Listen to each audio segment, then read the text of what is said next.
जय श्री महाकाल दोस्तों। आज एक बार फिर हम आपके लिए एक साधना लेके आए हैं। आप बता रहे हैं आपको यक्षिणी साधना है। ऐसा साधक हो जिसने यक्षिणी का नाम ना सुना हो, ऐसा हो ही नहीं सकता।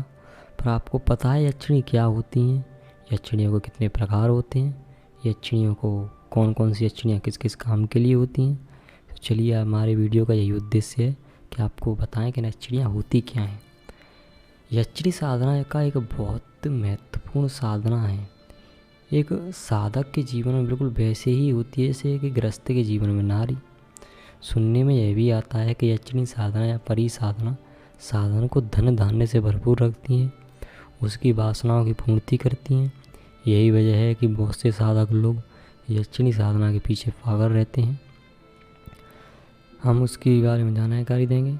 वैसे आज की बात आपको इतनी बताई जाएगी कि यक्षिणी साधना के प्रकार क्या होते हैं, क्योंकि यक्षिणी साधना करने से पहले आपको पता होना चाहिए कि यक्षिणी के प्रकार कितने होते हैं, कौन सी यक्षिणी आपको किस प्रकार लाभ दे सकती है। ज़्यादातर यक्षिणियाँ धन और इच्छा की पूर्ति करती हैं, लेकिन आप जानते हैं कि यक्षिणी कितनी प्रकार की होती हैं। सबसे पहले जानते हैं कि यक्षिणियों का महत्व क्या है और ये कितनी प्रकार की होती हैं। यक्षिणी साधना करने से पहले यह जान लेना कि यह कितने प्रकार की होती हैं, वास्तव में यह क्या है। देखिए, यक्ष और यक्षिणी धरती के सबसे पास लोक में रहने वाली शक्तियाँ हैं। धरती के पास अन्य लोक हैं जिसमें देवता भी रहते हैं, नाग भी रहते हैं, दिव्य शक्तियों वाले प्राणी रहते हैं, गंधर्व रहते हैं। तो सबसे पास वाले लोक हैं ना, वो उसमें यक्षिणी रहती हैं। यही कारण है कि यक्षिणियाँ इतनी जल्दी प्रसन्न हो जाती हैं। यक्षिणी साधना साधक को जल्दी तीव्र प्रसन्न होकर तीव्र अनुभव देती हैं। यही कारण है कि उनका लोक पास होने के कारण जो हमारे मंत्र की तरंग होती है वो उनके पास जल्दी पहुंच जाती है और वो जल्दी प्रसन्न हो जाती हैं। चूँकि कलयुग के प्रभाव से मंत्र कीलन से ज़्यादातर मंत्र सुप्त हो चुके हैं। कीलन मंत्र को बंद कर देता है, मंत्र को सुप्त हो जाता है, अर्थात मंत्र सो जाता है, मंत्र की शक्तियाँ खत्म हो जाती हैं और शक्तियाँ हम तक नहीं पहुंच पाती हैं। ऐसे में यक्षिणी साधना साधक को बेहद बेहतर परिणाम दे सकती है। साधक इसे प्रेम का स्वरूप में सबसे ज़्यादा सिद्ध करने की कामना रखते हैं, जो कि उनके पतन का कारण भी बनती हैं। देखिए, यक्षिणी साधना को धन, ऐश्वर्य और भोग के उद्देश्य से सिद्ध करने की मंशा रखने वाले लोगों की कमी नहीं है और कई लोगों ने इनके प्रत्यक्ष सिद्धिकरण का दावा भी किया है। सबसे पहले हम बता दें कि यक्षिणी और उसकी कैटेगरी क्या है, अर्थात कितने प्रकार की हैं। यक्षिणी कितने प्रकार की होती हैं और किसी उद्देश्य के लिए कौन सी यक्षिणी को सिद्ध करना उचित रहता है, इसके पास कौन सी शक्तियाँ होती हैं, किसकी मदद से आप साधक की हर संभावना में मदद हो सकती है। देखिए, दिव्य रसायन की पूर्ति करने वाली यक्षिणियाँ। चंडवेगा यक्षिणी जो दिव्य रसायन की पूर्ति करती है। एक विशाला यक्षिणी, विशाला यक्षिणी का वो भी दिव्य रसायन देती है। लक्ष्मी यक्षिणी, यह भी दिव्य रसायन देती है। ऐश्वर्य प्रदान करने वाली यक्षिणी। कालकर्णिका यक्षिणी, ऐश्वर्य प्रदान करने वाली यक्षिणी है। शोभना यक्षिणी, भोग और कामना पूर्ति के लिए यक्षिणी है। दिव्य अंजन प्रदान करने वाली यक्षिणी। बटवासिनी यक्षिणी, बटवासिनी यक्षिणी आपको वस्त्र, अलंकार और दिव्य अंजन प्रदान करती है। हंसी यक्षिणी, पृथ्वी में गड़ा हुआ धन दिखाने वाली यक्षिणी है। ये आपको अंजन देती है जिससे पृथ्वी में गड़ा हुआ धन दिखने लगता है। नटी यक्षिणी, यह आपको अंजन देती है जो भोग प्रदान करती है, दिव्य भोग और दिव्य अंजन प्रदान करती है। अन्य प्रकार की यक्षिणी भी हैं, उनके बारे में हम आपको नाम बता रहे हैं। विभ्रा यक्षिणी, विभ्रमा यक्षिणी, रतिप्रिया यक्षिणी, धन धान्य से भरपूर करने वाली यक्षिणी है। सुरसुंदरी यक्षिणी, धन और दीर्घायु की पूर्ति हेतु यह यक्षिणी है। अनुरागी यक्षिणी, स्वर्ग मुद्रा से इच्छा पूर्ण करने वाली यक्षिणी। जलवासिनी यक्षिणी, उत्तम कोटि के रत्न, उत्तम कोटि के रत्न इच्छा पूर्ति करती है। महाभया यक्षिणी, सभी प्रकार के रत्न प्रदान करती है। चंद्रका यक्षिणी, अमृत प्रदान करने के लिए। रक्त कमला यक्षिणी, मृत में प्राण डालने वाली और मूर्तियों को चलायमान करने वाली। हाँ जी दोस्तों, रक्त कमला यक्षिणी एक ऐसी यक्षिणी होती है जो मृत लोग होते हैं अर्थात मरे हुए लोगों में प्राण डाल देती है और मूर्तियों को जो चलायमान बना देती है। और विधुजिह्वा यक्षिणी भूत, वर्तमान और भविष्य का ज्ञान बताने वाली होती है। ये आपको भविष्य, भूत, वर्तमान का ज्ञान बताएगी। कर्णपिशाचिनी यक्षिणी समाचार देने वाली यक्षिणी होती है। यह भी आपको काल का ज्ञान कराती है, भूत, भविष्य, वर्तमान दिखाती है। चामुंडा यक्षिणी। चिंची पिशाचिनी यक्षिणी स्वप्न में काल दर्शन देने वाली यक्षिणी है। इसे करने से साधक स्वप्न में काल को देख सकता है, भविष्य को देख सकता है, भूत को देख सकता है, किसी भी व्यक्ति का भूत, भविष्य, वर्तमान भी बता सकता है। विचित्रा यक्षिणी मनवांचित फल प्रदान करने वाली यक्षिणी होती है।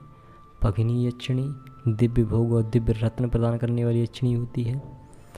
यक्षिणी को सिद्ध करने के लिए कुछ नियम होते हैं, यक्षिणी की साधनाएं होती हैं। आपने ये तो जान लिया कि यक्षिणी कितनी प्रकार की होती हैं। अगर हमसे कोई भी रह गया हो यक्षिणी तो आप कमेंट में ज़रूर बताएं। अगर आपको कोई भी यक्षिणी की साधना को पूर्ण रूप से सीखना है तो हमें कमेंट में बताएं, हम उसकी साधना का पूर्ण रूप लेकर आएंगे। पर शर्त ये होनी चाहिए कि साधना अच्छी लोगों में, अच्छे कामों में करें तो अच्छी बात है, गलत उपयोग ना करें तो बेहतर है। चलो बताते हैं यक्षिणी साधना करने के नियम। साधक को भोग और वासना द्वारा भटकाने का प्रयास किया जाता है। साधक को मायावी दृश्य द्वारा डराने का प्रयास किया जा सकता है।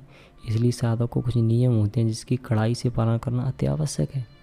यक्षिणी साधना करते वक्त जो यक्षिणियाँ होती हैं साधक को काम वासना, भोग विलास और अन्य मायावी दृश्य दिखा कर उसको भयभीत, डरावना या फिर विचलित करती हैं, मार्ग से भटकाती हैं। इसके लिए आपको नियमों का आवश्यक है। हमेशा कम समय में फ़ायदा देने वाली शक्ति पूजा के चक्कर से बचें, अर्थात ऐसी यक्षिणी की साधना ना करें जो 1 दिन में या 2 दिन में आपको शक्ति या पूजा पाठ देती है। एकाग्रचित्त से यक्षिणी का साधना का ध्यान करना चाहिए। वैसे तो यक्षिणी की कोई मूर्त नहीं, लेकिन कल्पनाओं द्वारा इन्हें रूप दिया गया है। जिस उद्देश्य के लिए आप यक्षिणी का आह्वान करते हैं उन्हें उसी रूप से ध्यान करें। ये स्वरूप एक माता, प्रेमिका, प्रिया या पत्नी का हो सकता है। उच्च कोटि के साधक यक्षिणी के स्वरूप में या तो माता का स्वरूप या पुत्री का स्वरूप लेते हैं, और आपको भी यही लेना चाहिए मेरी सलाह के अनुसार। तो मांसाहार भोजन त्याग दें और सात्विक भोजन का आहार लें। ये नियम जब आप साधना में नियम ले रहे हैं, तब साधना कर रहे हैं। जब प्रातः काल जगकर स्नान करें, मृग चर्म अर्थात मृग चर्म पर बैठ जाएं और किसी को या किसी का स्पर्श न होने दें, ना किसी को छुएं ना किसी को छूने दें।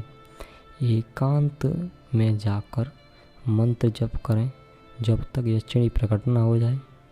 मंत्र सीमा के समय आपकी इच्छा शक्ति भी प्रबल होनी चाहिए ताकि मंत्र का प्रभाव बढ़ता रहे। ऐसा नहीं है कि आपका पूर्ण विश्वास नहीं है और आप लगे हैं मंत्र पढ़ने, या कुछ नहीं होने वाला उससे। आपका पूजा में और विश्वास भी होना बहुत आवश्यक है। यक्षिणी साधना में संभावनाएं कितनी है कि ये सफलता हो ही जाएगी, इसका कहना पूर्ण नहीं है। इसका कहना कोई कह नहीं सकता कि साधना आपकी पूर्ण होगी कि नहीं होगी, पर इसका एक ही कहना है कि आप जितना अच्छा मन लगाकर साधनाएं करेंगे तो साधना जरूर पूर्ण होगी। विधि विधान से पूर्ण साधना की जाएगी तो पूर्ण होगी। आप एक चित्त होकर साधना करेंगे तो साधना जरूर पूर्ण होगी। आप नियमों का पालन करेंगे, आप मांस नहीं खाएंगे, आप मृगचर्म पर बैठकर स्नान करेंगे, नहा धोकर इस प्रातः काल नहाएंगे, सुबह नहाएंगे, किसी के साथ दुर्व्यवहार नहीं करेंगे, मन में गलत विचार नहीं लाएंगे, किसी को गाली गलौच या मार पीट या किसी का बुरा ना सोचेंगे। पूजा करते वक्त एकांत स्वच्छ एरिया या स्थान में बैठ जाएंगे, ना किसी को छुएंगे ना छूने देंगे। मन ही मन में एकांत जप करेंगे। साफ जब तक यक्षिणी प्रकट ना हो जाए अपने मन में दृढ़ निश्चय करें, हाँ यक्षिणी प्रकट होगी, मुझे सिद्धि प्राप्त होगी। संकल्प लेंगे तो आपका ज़रूर मिलेगा। आपकी इच्छा शक्ति प्रबल होनी चाहिए तो आपको सफलता मिल जाएगी।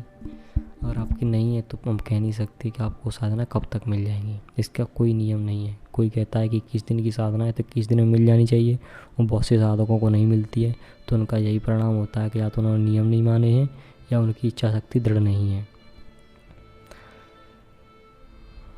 यक्षिणी साधना में वैसे तो कुछ ज़्यादा कड़े नियम नहीं होते हैं, पर कुछ नियम ये हैं कि कब करनी चाहिए। देखिए, कोई शुभ मुहूर्त या घड़ी या कोई अच्छा दिन है, शिवरात्रि से महाशिवरात्रि है, दीपावली अमावस में पड़ती ना, होली है, दशहरा है, ऐसे दिनों पर आप यक्षिणी पूजा कर सकते हैं। देखिए, यक्षिणी पूजा करने से पहले कुछ सावधानी और चेतावनी।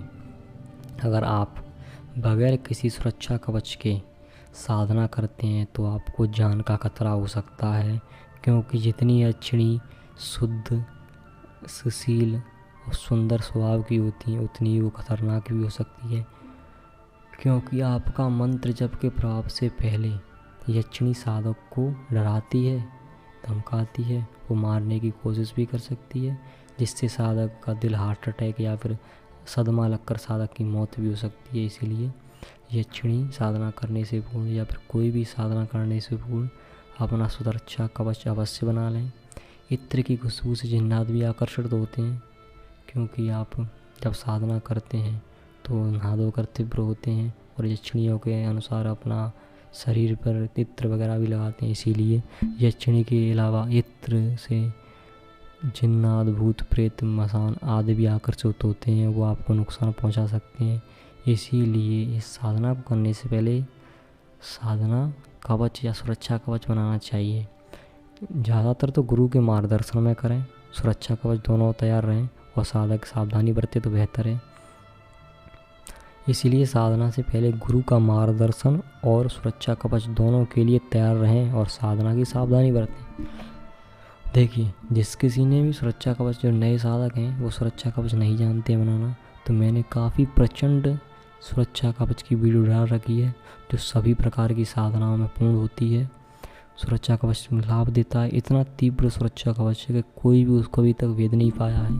बड़े बड़े नाथों, योगियों ने मुझे बताया था, मैं आपको बता रहा हूँ।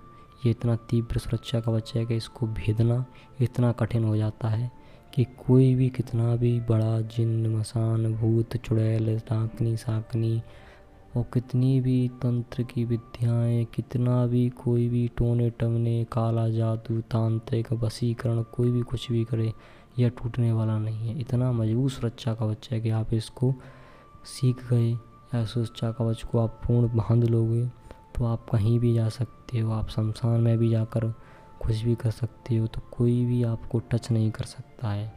और आपने सुरक्षा कवच वाली वीडियो नहीं देखी है तो आप इस वीडियो को ज़रूर देखें। इस वीडियो की लिंक डिस्क्रिप्शन में दे दी जाएगी। यदि ऐसा नहीं होता है तो हमें कमेंट में बताएं, हम डिस्क्रिप्शन में इसकी लिंक डाल देंगे। और अगर आपने अभी तक हमारे चैनल को सब्सक्राइब नहीं किया है तो हमारे चैनल को सब्सक्राइब करें, ताकि हम इन यक्षिणियों के बारे में बताया है उन पर एक एक करके वीडियो भी लाएंगे। इसीलिए हमारे चैनल को सब्सक्राइब करें और आप हमारे चैनल से जुड़े रहेंगे तो आप यक्षिणी साधना के सभी प्रकार की साधनाएं सीख जाएंगे। हम सभी यक्षिणियों की वीडियो को समझाएंगे, जितना उद्देश्य होगा उतनी सरल भाषा में समझाएंगे ताकि नए साधक इसको कर सकें। तो इसीलिए हमारे चैनल को सब्सक्राइब करें, शेयर करें, लाइक करें और कमेंट में जय श्री महाकाल अवश्य लिखें। बोलिए जय श्री महाकाल।